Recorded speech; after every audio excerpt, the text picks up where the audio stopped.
पहला क्वेश्चन की बात करें, टाइपिंग कब से शुरू करें। मेरा मानना है कि स्टूडेंट जिनके 140 प्लस नंबर आ रहे हैं वो आज से टाइपिंग शुरू करो, रिजल्ट का इंतजार मत करो, टाइम वेस्ट ना करें। रोजाना कितने घंटे की प्रैक्टिस करें, तो कम से कम 2 घंटे हिंदी और 2 घंटे इंग्लिश की तो करनी है।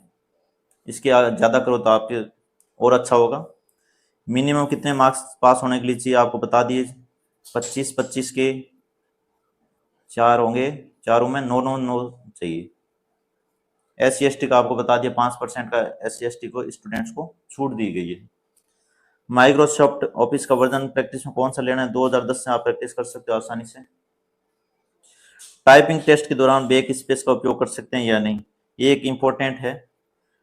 इसमें बैक स्पेस का प्रयोग तब तक कर सकते हो जब तक आपने कोई शब्द, जैसे आपने लिखा स्टार्ट, अगर इसके बाद कोई आपने स्पेस नहीं दबाया या एंटर नहीं दबाया तब तक तो इसको आप बैक स्पेस का प्रयोग कर सकते हो। अगर एक बार आपने स्पेस या एंटर दबा दिया तो उसके बाद आप बैक स्पेस का प्रयोग नहीं कर सकते, ये ध्यान रखना, आपको इसकी प्रैक्टिस करनी है अच्छे से।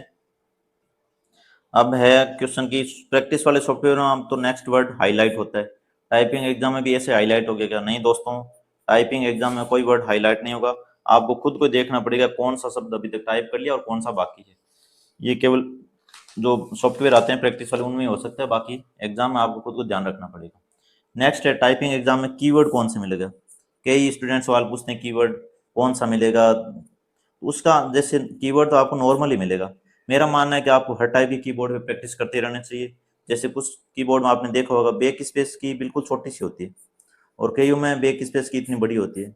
इनमें फर्क ये होता है, जहाँ छोटी होगी उसमें क्वेश्चन मार्क वाला चिन्ह है वो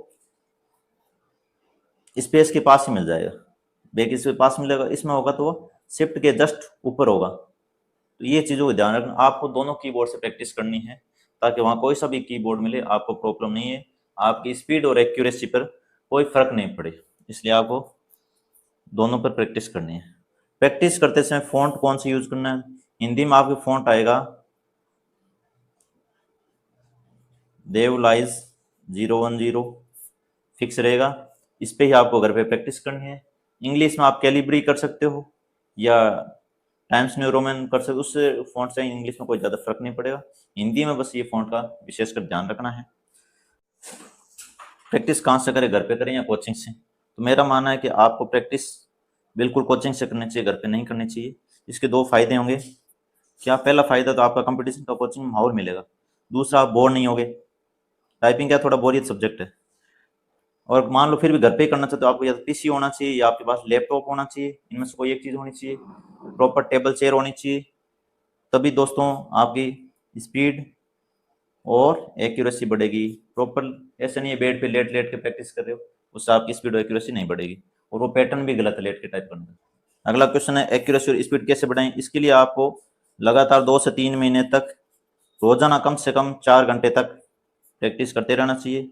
और प्रैक्टिस में भी आपको एक्यूरेसी पे विशेष ध्यान देना है, स्पीड पे ध्यान नहीं देना।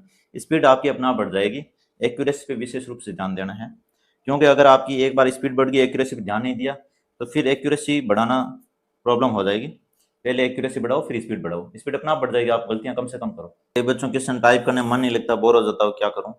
ये सही है, टाइपिंग एक बिल्कुल बोरियत सब्जेक्ट है, लेकिन प्रैक्टिस तो आपको करनी पड़ेगी। अगर आपको 100 में से 100 नंबर लाने हैं, एग्जाम फाइट करना है, तो प्रैक्टिस करनी पड़ेगी। इसको इंटरेस्टिंग बनाने के लिए हो सकता है आप रोजाना अलग अलग सब्जेक्ट के पैराग्राफ की टाइपिंग करो, इससे आप बोर भी नहीं होंगे और प्रैक्टिस भी अच्छी होती रहेगी।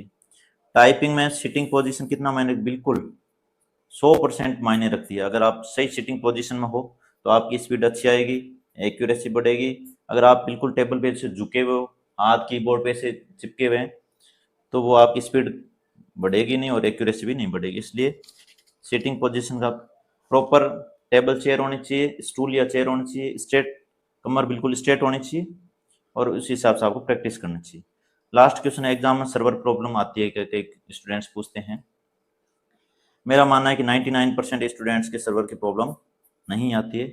मान लो 1-आधा% के आ भी जाए तो आप एक एग्जाम खत्म होने के बाद लिखित में एप्लीकेशन दे सकते हो कर्मचारी चयन बोर्ड को, वो पूरे जांच करेगा, जांच के बाद अगर शिकायत सही पाई जाती है तो आपको इसका सॉल्यूशन जरूर निकाला जाएगा।